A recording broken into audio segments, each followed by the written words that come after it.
morning mga kataba. Ayan, nandito tayo sa Gulon Peak ngayon.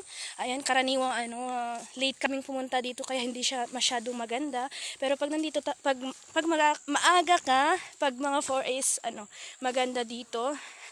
Pag maaga kang pumunta dito maganda dito. Ayan. Karaniwang kasalukuyang naglilinis sila dito and ayan, pagod kami kasi nag-jogging kami papunta dito. May mga kasama tayo. Ayan yung hindi siya masyadong clear. Ayan. Ayan. Ayan, maganda ditong pagpasyalan pag tinatanggal niya yung stress. Masalo pag isa kang estudyante, matatanggal talaga yung stress mo. Pag maaga ka, tapos pwede din pag mga 4 PM, punta ka dito mga 5 ganun. 5 PM tapos in the morning pwede kang pumunta dito mga 4, 5 ganun. Hindi na pwedeng mga 5 kasi natatanggal yung